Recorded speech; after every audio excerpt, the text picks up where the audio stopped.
how much courage it takes for these children to show up every day. An emotional final plea from lawmakers and students for changes to the so-called Don't Say Gay bill as it reaches a step closer to becoming a law. We'll tell you about the last-minute amendments that failed and where the bill stands today. It's election day. Polls open in just about an hour. So who can head out to the ballots today, to cast their ballots today, and how much the candidates are spending? The Florida Department of Health is going to be the first state to officially recommend against the COVID-19 vaccines for healthy children. Florida's in the national spotlight this morning. At issue, once again, vaccines. We'll tell you about the new recommendation from the state surgeon general and how the Biden administration is responding. CBS 12 News at 6 o'clock starts now. You're watching CBS 12 News this morning. What's up, Doc? That story making a weird turn today. We're going to get to that in a moment. But first, we are a day closer to daylight saving time. Good morning. I'm Matt Lincoln. I'm Ashley Glass. Yes, things are about to change. We'll have to turn the clocks ahead 1 hour on Sunday. Don't forget, your smartphone does it for you. But, you know, the microwave, all the other clocks, Lauren, you got to do it manually. That means we'll see sunrises later into the morning hours as we're looking live right here, downtown West Palm Beach. Yeah, looking across right now, the waterway to the island. It is a beautiful start to the day. Let's check in with Lauren. Yeah, our sunrises, our live shots, I should say, behind you are going to look a little dark for most of the morning now because the sun's not going to come up until 7:30 on Sunday morning once we do change those clocks. Some showers right now making their way north, a lot more rain moving out of Brevard County right now, right along the I-4 corridor near Orlando. We've got a strong south wind again for us this morning, though, and that's allowing more rain to pop up across our area for the morning. Just some light showers. The good news, because the wind is relatively strong, everything is moving through. Winds right now are between 5 and 10 miles per hour, but they will be increasing in strength as we move through your morning. We're near 81 degrees by 11 o'clock. Winds at that point near 16 miles per hour, so breezy again. Otherwise, skies are going to then be partly cloudy outside with a few of those little showers passing by. We're in the low to mid 80s this afternoon. Warm once again for us. Again, we've got the possibility to see a few scattered showers across the area. A closer look at the cooler air behind a cold front is still ahead. Matt, Ashley? All right, Lauren, thank you. Let's take a look right now on time traffic. Our traffic tracker southbound Australia and West Palm Beach, no issues there. We are seeing reports of a car on fire up in Indian River County on I-95 going south. This is right by exit 156, the Fellsmere Road exit. We know 2 right lanes are blocked. Once again, that's on I-95 south in Indian River County. But right now, it doesn't seem like traffic is backed up too far. We'll continue to follow that all morning long. All right, 6:02 this morning, the so-called Don't Say Gay bill is one step away from being sent to the governor's desk. Yet lawmakers discussed one of the most controversial bills of the legislative session well into the night, all before a final vote on the Senate floor today. We saw dozens of people, including students and teachers, gathering again at the state capitol, holding signs and chanting in a last effort to try to get the bill to be voted down. And Kara Duffy at the Live Desk is following this story. It's on top of a lot of people's minds. Yeah, everybody's paying attention to this. Kara, Republican lawmakers shot down several of the amendments. That's right. After hours of discussion, a majority of Republican lawmakers voted down 13 amendments. And right now, the bill would limit the discussion of sexual orientation and gender identities in grades K through 3rd grade or at any grade level if not deemed age appropriate. In an emotional plea, Florida Senator Shervin Jones, who's openly gay, asked Republican lawmakers to approve an amendment that would have banned school instruction, quote, intended to change a student's sexual orientation or gender identity. Here's what he had to say. Just imagine living your life for 30 years and you coming to your parents and you're talking about who you are and you're lying to them about who you are. I never wanted to disappoint my dad. Yeah, despite pushback, though, from several Democratic lawmakers, the Republican-controlled Senate will likely have its way on this bill. We don't want the social engineering of trying to guide children in a direction that's very tempting when you're responsible for their growth and development. Now, the bill also prohibits schools from withholding information from parents about a student's mental, emotional, or physical health. So parents could sue a school district for violating this. Democratic lawmakers tried to amend the bill to help teachers avoid lawsuits and school districts' financial damage, but Republican lawmakers defeated those attempts to clarify what teachers could say without triggering a lawsuit, or to set up procedures to investigate parents' complaints and to let school districts recover attorney fees if a parent does file a lawsuit and it fails.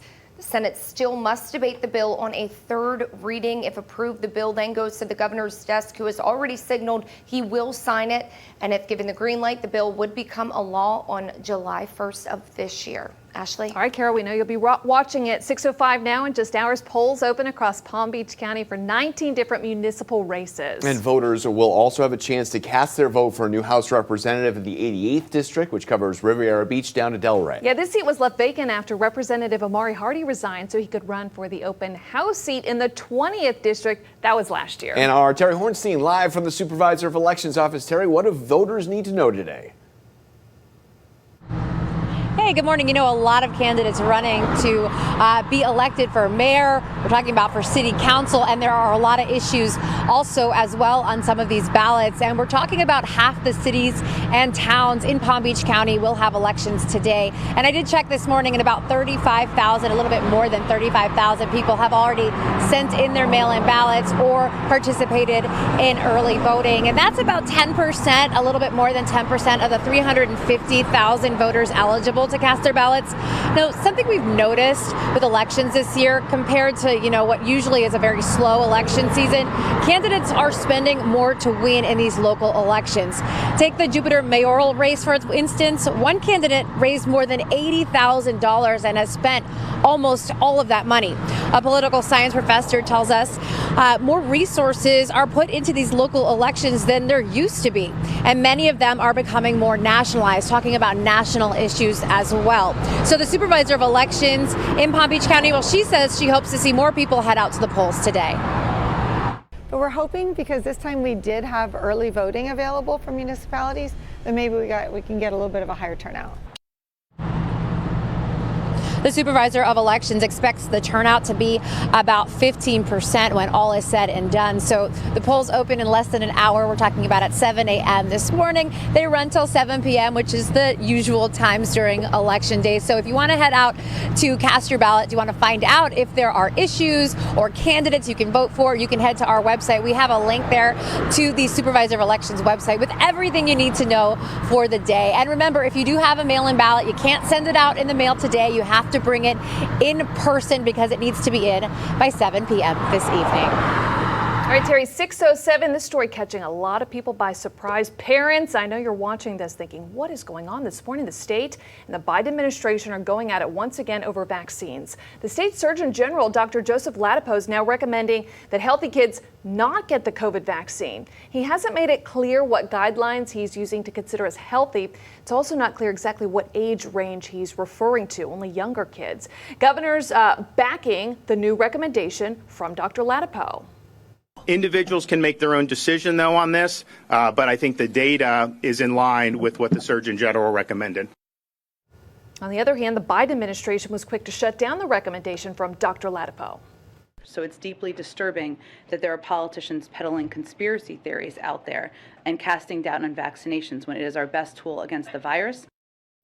This recommendation from the state Surgeon General goes against the CDC and the American Academy of Pediatrics, both recommending the COVID vaccine for all children 5 and older, deeming it safe and effective. Vaccines for kids under 5 are not yet approved.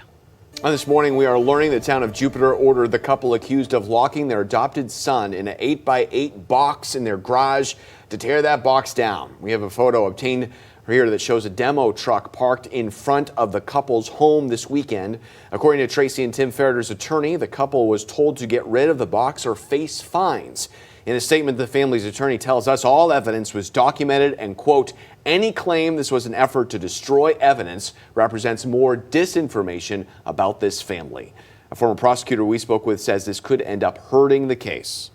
You've got a piece of valuable critical evidence, which is the basis for the aggravated child abuse and the false imprisonment that has now been destroyed and doesn't exist.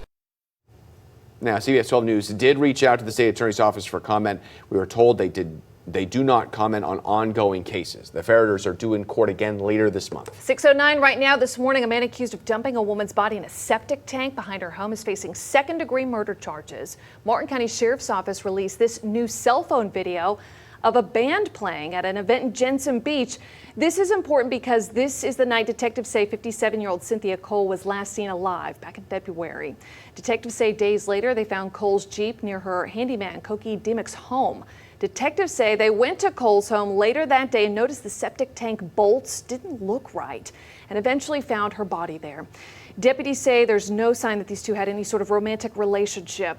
And Dimick is now in jail this morning, $750,000 bond. We also learned he's a registered sex offender in Washington. Deputies say he was arrested 7 years ago for failing to report his status here in Florida.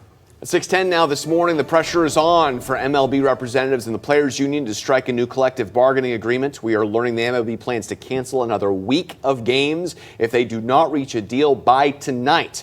Now, if they can lock in a deal, a 162-game season, that's a full season, would still happen with the season just pushed back a few weeks. Players would still report to work on Friday and get it going. Now, that deal would also include full salary and service time. But with no deal, games would be canceled and not made up this year. And that would make a deal between both sides even trickier because they now have to agree to how the money from a shortened season would be shared. And that would have to happen before they even started. Right now, the sides remain far apart on the luxury tax, pre-arbitration bonus pool, and minimum salary. Yeah, the layers of things they're arguing about, it just keeps piling on here. 6:10 right now. Coming up, a lot more to get your Tuesday going, including the Russian invasion of Ukraine still ramping up. Yeah, ahead we are tracking the ongoing increase in food and gas prices hitting us here at home because of what's going on abroad. And a new dramatic video, a state trooper putting her life on the line. Ahead, we'll show you how her quick thinking saved lives.